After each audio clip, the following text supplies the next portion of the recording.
In the Trenches with Ryan Roxie. A lot of people are saying, hey, Richie Ranno, your buddy Brian K. Erickson, little history, Starz, 4 studio albums, a multitude of albums over the years. These two guys play together. I've been big fans of both of them, and I thought that it would be really nice to have, basically Richie and Mr. Alex Kane on the same screen. 2/5 of Starz right here, man. Lucky you. You're welcome, Ryan. Now I'm blasted and I'm shit-faced right now, Alex. Stable balance is. That's my drink. Well, advertisements. So listen, I want to tell you guys, you two guys are the greatest. And I met Ryan like 100 years ago when he was in Electric Angels at an Aerosmith show. Do you remember that, Ryan? Was it the one that was way out in the island? No, it was Meadowlands Arena. Yeah, Meadowlands. Wasn't Meadowlands way out in Long Island, right? No, it was way out in New Jersey. It's just, Meadowlands, Long Island. Jersey. I lost you Wait. guys. I can't see you anymore. Okay. No, you got don't be afraid. Don't be afraid. It's our producer playing tricks on you, dude. He's playing mind games with you. I don't really take that big on any screen anywhere. It's too much. He's being a director now. He's going through his Francis Ford Coppola phase on your time. Now, I gotta say, I hope everybody can hear me. But anyway, Alex, that Bernie Torme on your forum, that's beautiful, man. He was a great guy, and I met him through you, and we became pretty friendly. We stayed friendly online regularly.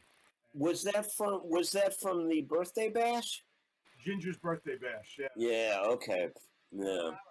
I have to explain to you one thing. Oh God! Here now. What? This is where he fires me. Watch. that's our soundbite. I was actually the first person to play with the Ozzy band after Randy had the tragic accident, and I thought you knew that. And that's how. Look at me and Ryan's face. We didn't know.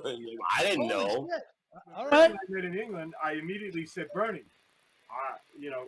we met quickly out in L.A. during the Randy audition. There was only 3 of us. It was he and I and Robert Sarzo, Rudy's brother. And I was the first to play with them.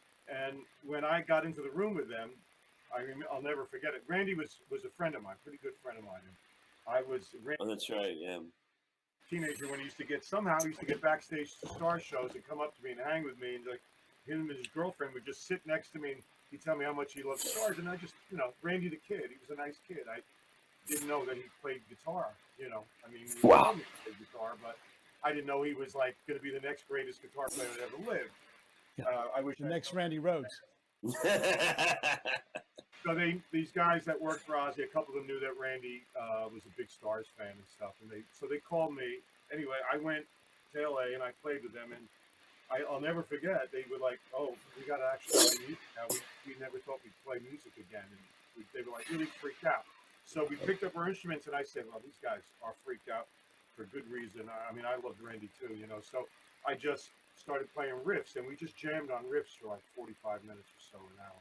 And then we played like maybe 3 or 4 Ozzy songs, and I thought that would be cool to get this gig, but Bernie got it. So I don't like talking about auditions that I didn't get, but Well, I didn't know that. well, now you know. I'm just, Yeah. So, You got into Starz and you didn't even need to audition, right, Richie? oh no, I auditioned for Starz. That's the craziest story you've ever heard in your life. Let's hear it. Yeah, it might be too long of a story to tell right now, but Dude, I've been here with Alex Kane. There's nothing. That boat is like in the middle of the ocean now, bro. Go ahead. We got hours. Long of a story. This is the story. it's a telethon. I'm so happy I got this. I was in Stories at the time, and we had Kerner and Wise producing us, and they basically introduced me to Kiss before Kiss's first album. And That's right. Was that because you had Bill Coyne management, right? That was. Yeah. Stories was just Sidney Seidenberg managed Stories. All right. So this is the Stories days. So now I meet up with Kiss in L.A. we're both Stories is playing the Whiskey and they're recording Hotter Than Hell. We're staying at the same little hotel. We hit it off great because I'm like the only musician on earth at the time who actually liked Kiss. I'm talking about recording musicians. So they got a real kick out of that because everybody resented them and hated their guts. Let's be honest. I know that. I was there. But I loved them. I thought they were great. So we hit it off really great. And Gene said to me, you know, you should quit this group. You're a really great hard rock player because they were coming down to see us at the Whiskey. And I said, yeah, no, I'm not quitting the group. We're number one, you know, single. And he said, well, you know, O'Coin's looking for another band and, you know, you should put a band together. I said, yeah, no, thanks. So then anyway, 6 months later, we split up. And I was trying to get something together to bring to Bill, a hard rock group. I just couldn't find the guys. I was getting very frustrated. And my roadie in Stories was named Tom Butler, who passed away about a year and a half ago. Great, great friend, always looking out for me. He's a real, true, great guy to have on the road with you. Anyway, he lived in the city. I didn't. I lived in Jersey. And he would read the Village Voice. And he called me up one day and he said, hey, Rocksteady Management's got a new band. They're looking for a guitar player. This is right up your alley. Call this number right now. I said, all right, thanks, Tom. I call the number. Some douchebag answers the phone and says, are you the guitar player that ever lived? And I said, well, probably not. I said, well, then, okay. And I was about to hang up, and he kept talking. So then he said, well, why do you need the greatest guitar player that ever lived? He goes, because we already have one. I said, well, then you don't need me. Two of them. It was Sean Delaney who I was talking to. People don't know who you can look him up, but I didn't know who he was. He tells me where the audition is, and I said, all right, fine. Guy sounds like a complete asshole, but it's, I already do all those guys. I'll go down. So I go to Chinatown. They go to this loft, and I say to my girlfriend at the time, who later became my wife and then ex-wife, I say to her, why don't you just go with me, because I don't really want to go.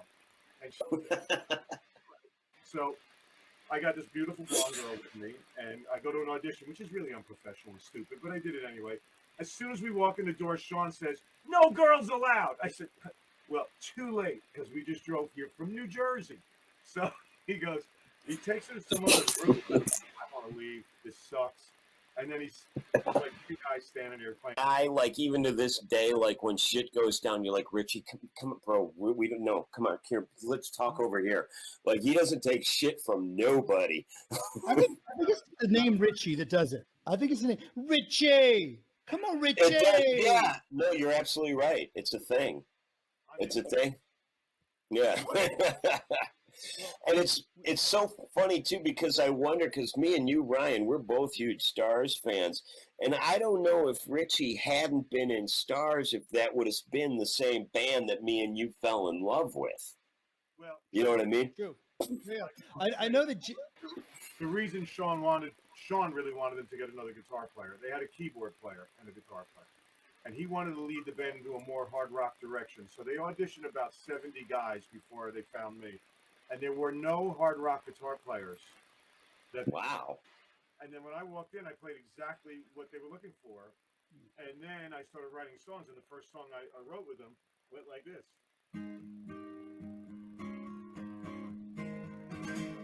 Band, because they obviously don't know who they hire. But being all about my ex-girlfriend and the bass player of the Mars to Rob Lane and his podcast and great bass playing, to Star's third record and the song X-Ray Specs, something that nobody was supposed to be just about Alex Kane and our good friend Richie Ranno. But, you know, that's Peter Swivel, our bass player, may rest in peace. He was a great guy and great player and stuff. He came in with this song that went like this. I'll show you. Love it.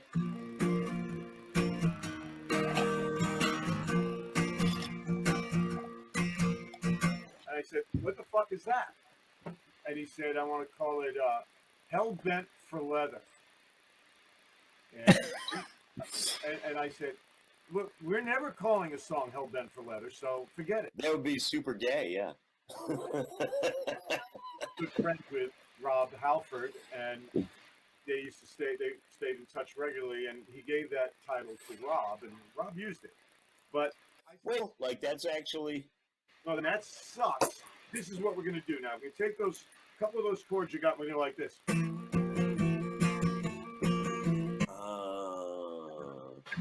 and this is how we wrote this song. That was a reaction to that crap. Not that he wrote great songs. He was really great, and he wrote great songs. Yeah, tear it down. All night long. I'm Ryan Roxie, and I've taken all my years of experience of playing guitar, and I want to pass the torch of rock and roll on to you. Check out the System 12 Guitar Method.